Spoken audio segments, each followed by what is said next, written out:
Qui n'aime pas les chiots? Ils peuvent être adorables, mais cela signifie que lorsque les choses tournent mal, cela peut être dévastateur. Ces chiots du refuge blottissent ensemble lors de leur dernière nuit avant d'être euthanasiés. Le vétérinaire les examine et laisse tout tomber. Les 2 chiots étaient petits et fragiles, et ils étaient très malades. Ils tremblaient dans les cages du centre d'accueil. Ils s'étaient accrochés l'un à l'autre depuis le moment où on les avait trouvés et emmenés au refuge. Mais maintenant, ils avaient presque perdu toute leur force. Alors ils restaient allongés l'un à côté de l'autre, blottis. Dans la salle d'examen du refuge, le vétérinaire vérifie une dernière fois tous les documents et résultats des tests. Ils avaient tout fait pour les 2 chiots. En ce moment, le vétérinaire pense que le mieux est de les laisser partir en paix. C'était déchirant, mais cela faisait partie du travail. Les euthanasier était la bonne décision. Ou c'est ce qu'il pensait. Le vétérinaire s'approcha des cages des animaux et regarda les chiots. Il décida de jeter un dernier coup d'œil rapide avant de procéder. Mais alors, vit quelque chose qui lui fit tout arrêter immédiatement. Comment ne s'en était-il pas rendu compte plus tôt? Il examina de nouveau rapidement les chiots et sortit en courant de la pièce pour informer le reste de l'équipe. Il prit également le téléphone et appela Kyle, même s'il n'était qu'un adolescent. Il était important que Kyle soit informé immédiatement, car il avait joué un rôle décisif dans le sauvetage des chiots. Quand Kyle prit le téléphone et écouta ce que disait le vétérinaire, il n'en croyait pas ses oreilles. Il se rappela la première fois qu'il avait trouvé les chiots et l'épreuve qu'ils avaient traversée. Il se promenait le long du ruisseau qui traversait le parc et le quartier lorsqu'il a vu une boîte. Le ruisseau n'avait pas beaucoup d'eau à ce moment-là, puisqu'il ne pleuvait pas depuis longtemps. Mais une tempête était prévue pour cette nuit-là. Et normalement, le ruisseau se remplissait rapidement. Kyle savait que la boîte disparaîtrait facilement. Il n'a jamais pu expliquer pourquoi il a ressenti l'envie de vérifier la boîte. Parce qu'il savait qu'ils agissaient probablement de quelque chose que quelqu'un avait jeté. Mais quelque chose lui dit de vérifier. Il utilisa un grand bâton pour tirer la boîte vers la rive du ruisseau, et il la traîna hors de l'eau. Le fond de la boîte était mouillé et commençait à s'imprégner. Ainsi, Kyle n'aurait pas pu la ramasser et l'emporter. À la place, il l'a ouverte là même. Quand il a soulevé le couvercle et regardé à l'intérieur, il est resté figé. 2 chiots le regardaient. Le chiot marron était un peu plus grand que le noir et était debout sur le petit chiot, comme s'il essayait de la protéger, même s'il était aussi petit. Une personne horrible a dû jeter les 2 chiots dans le ruisseau, sachant qu'ils n'avaient aucune chance de survivre s'il pleuvait. Ils auraient été emportés par le courant.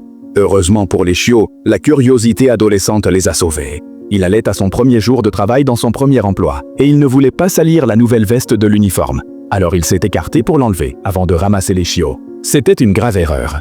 Les chiots ont sauté de la boîte et ont couru vers la longue herbe de... Les chiots avaient disparu. Kyle a essayé de les retrouver pendant un moment, mais après environ 40 minutes, il n'avait toujours aucune trace d'eux. Il ne pouvait pas être en retard pour son premier jour de travail et a dû partir. En montant dans le bus, envoya un message à sa mère pour lui demander d'aller voir comment ils allaient. C'était une amoureuse des animaux.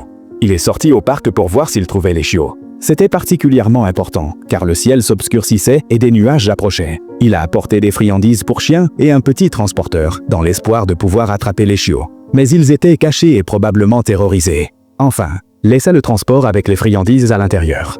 Elle espérait que les chiots entreraient dedans, et au moins se protégeraient de la tempête. Quand ils sont revenus le lendemain, les friandises avaient disparu, mais les chiots aussi. Les jours suivants, Kyle et sa mère ont vérifié le parc quand ils le pouvaient, et ont apporté de la nourriture chaque fois qu'ils le pouvaient. Pendant des semaines, ils voyaient les chiots de loin, mais ne pouvaient pas s'en approcher suffisamment pour les accueillir. Puis, un après-midi, Kyle et sa mère sont sortis ensemble et ont passé devant le parc lorsqu'ils ont vu quelque chose d'horrible.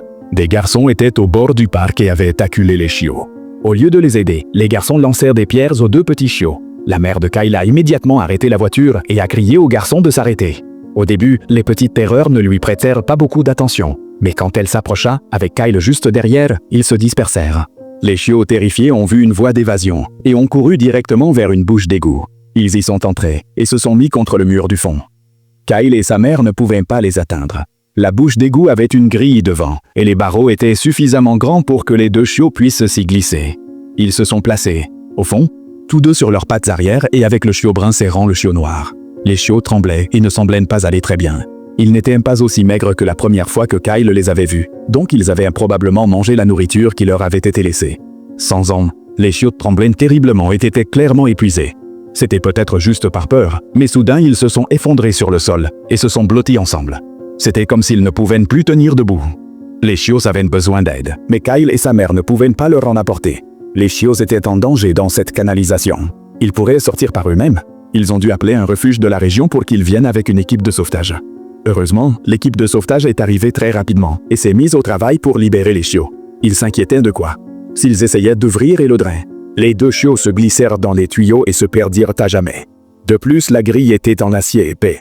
La couper serait très difficile et prendrait beaucoup de temps. Ils décidèrent qu'ils devaient faire en sorte que les chiots s'approchent d'eux, aussi terrifiés qu'ils soient. Il était clair que les chiots ne bougèrent pas de leur propre volonté. Même s'ils ne voulaient pas effrayer les chiots, leur vie dépendait d'un sauvetage. Ils devaient faire quelque chose, même si ce n'était pas amusant à ce moment-là. Ils glissèrent prudemment 2 perches de contrôle animalier par le drain et attrapèrent les 2 chiots avec le lasso. Ensuite, ils les ont tirés doucement vers l'ouverture. Ils ne voulaient pas blesser leur petit cou, alors ils ont dû être prudents. Étonnamment, les chiots n'ont pas opposé beaucoup de résistance, probablement parce qu'ils étaient très faibles en raison de la terrible expérience et de s'être cachés toute la semaine. Kyle et sa mère ont regardé l'équipe de sauvetage sortir les chiots. Dès qu'ils furent dehors, l'équipe les examina. Les chiots étaient couverts de puces et avaient besoin d'attention immédiate. L'équipe les a soigneusement mis dans leur fourgonnette et est revenue tout de suite chez le vétérinaire pour qu'ils soient soignés. Kyle n'a même pas pu leur gratter la petite tête. Ils étaient heureux que les chiots ne soient plus à la belle étoile et qu'ils soient en sécurité. C'est du moins ce qu'ils espéraient. L'équipe de sauvetage a amené les chiots chez le vétérinaire et leur a administré des liquides et des médicaments contre les puces et les acariens, ainsi que des antiparasitaires. Ensuite, ils les ont mis ensemble dans un enclos sécurisé. Bien qu'ils aient été sauvés, ils n'ont pas cessé de s'enlacer et ont passé la nuit blottis l'un contre l'autre pour se soutenir par la main. Lorsque le vétérinaire les a examinés, il a été déçu de voir qu'ils restaient très faibles et ne s'amélioraient pas. Ils ont cessé de manger et rien de ce que le personnel du refuge essayait de leur donner ne les faisait manger. Kyle et sa mère sont allés au refuge pour voir s'ils pouvaient adopter les 2 chiots. Mais il n'y avait aucun moyen de les libérer dans l'état dans lequel ils se trouvaient. Au bout d'1 ou 2 jours, les chiots pouvaient à peine se tenir debout et ne buvaient pas d'eau. Les tests étaient négatifs et ils ne savaient pas pourquoi ils étaient malades. Ils pouvaient à peine bouger, mais quand on les séparait pour les examiner, ils retournaient se traîner l'un vers l'autre pour se câliner. Ils ne pouvaient rien faire d'autre. Il était donc temps de prendre une décision difficile. Ils devaient laisser partir les chiots en paix, car ils souffraient terriblement. Le vétérinaire les euthanasierait le lendemain. Le personnel du refuge appela Kyle et sa mère pour qu'ils viennent leur dire adieu. Pour la première fois, l'adolescent a pu prendre les 2 chiots dans ses bras. Il semblait se détendre dans sa main, au moins légèrement. Puis ils ont dû dire au revoir. C'était déchirant. Tout le monde souhaitait désespérément le meilleur pour ces 2 chiots du refuge et leur offrir une vie heureuse. Ce n'était pas le résultat que personne ne voulait. Les 2 chiots se sont blottis l'un contre l'autre toute la nuit. Avant d'être euthanasiés, le lendemain matin, ils ont été emmenés ensemble dans la salle d'examen. Alors, le vétérinaire s'est approché d'eux, leur a jeté un rapide coup d'œil et a tout arrêté. Quelque chose d'étrange s'était produit. Les chiots avaient la peau irritée par les puces, ce qui signifiait qu'ils avaient raté quelque chose d'important. Il y avait aussi une autre marque sur les 2. Là, le vétérinaire pouvait voir clairement que ce n'était pas dû aux puces. Il avait examiné les chiots et s'est rendu compte qu'ils avaient été piqués par une araignée. Les 2 avaient été mordus. La morsure n'était pas d'une araignée très mortelle, mais les chiots étaient si petits et n'avaient pas reçu de traitement pour les morsures, donc ils avaient un effet grave. Les chiots étaient de plus en plus malades. Heureusement, le vétérinaire a trouvé le médicament qui pouvait les traiter dans l'armoire de fourniture du jabazien. Les renards avaient une chance de survivre. Ils avaient été mordus des jours auparavant, donc ils pouvaient seulement espérer que le médicament restait efficace. Le vétérinaire et le reste du personnel remercièrent qu'il y ait un peu d'espoir. Les chiots reçurent de l'oxygène et du sérum intraveineux et restèrent dans une cage d'hôpital. Ensemble, bien sûr, ils appelèrent Kyle et sa mère et leur annoncèrent la bonne nouvelle. Ils leur dirent de ne pas se faire trop d'illusions, mais qu'un peu d'espoir valait mieux que rien. Peu à peu, les chiots ont commencé à montrer des signes d'amélioration. Le plus grand chiot a été le premier à boire de l'eau, mais c'était le petit noir qui a commencé à manger en premier. Au bout de quelques semaines, lorsque les chiots étaient presque rétablis, le refuge a commencé à faire des plans pour leur avenir. Normalement, ils ne donnent les chiots en adoption que lorsqu'ils sont plus bien, mais ces chiots ont encore peur des champs. Tout le bruit du refuge pourrait les rendre malades à nouveau. De plus, il y avait 2 personnes qui les voulaient déjà. Ils ont laissé Kyle et sa mère accueillir les 2 chiots jusqu'à ce qu'ils soient assez âgés pour être adoptés officiellement. Cela leur donnerait également l'opportunité de voir s'ils pouvaient gagner la confiance des chiots. Pendant que les chiots se rétablissaient, le refuge a fait des visites à domicile et a réussi à faire approuver Kyle et sa mère comme famille d'accueil. Quand les 2 chiots ont été suffisamment en bonne santé pour être libérés, ils avaient déjà un foyer où aller. Kyle et sa mère avaient obtenu tout ce dont les 2 chiots auraient besoin. Mais les nouvelles circonstances restaient très accablantes pour les chiots. Ils les ont ramenés à la maison et, dès qu'ils les ont posés, les 2 chiots ont couru dans le coin et sont restés blottis. Se protégeant l'un l'autre, la petite chienne marron s'est accrochée à la noire, essayant de la protéger. Kyle et sa mère ont dû être très gentils et patients.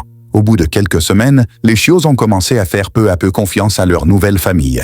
Et quand ils ont été officiellement adoptés, ils s'étaient complètement adaptés. La seule chose qui n'a jamais changé, c'est qu'ils s'aimaient et ne voulaient jamais être séparés. Les Chiots avaient traversé tant de choses ensemble qu'ils ont failli mourir ensemble. Maintenant, ils pouvaient vivre dans un foyer plein d'amour et avoir une longue vie sûre et heureuse. C'était ce que ces Chiots du refuge méritaient. Merci de nous avoir regardés. Rejoignez-nous à nouveau pour découvrir plus d'histoires incroyables.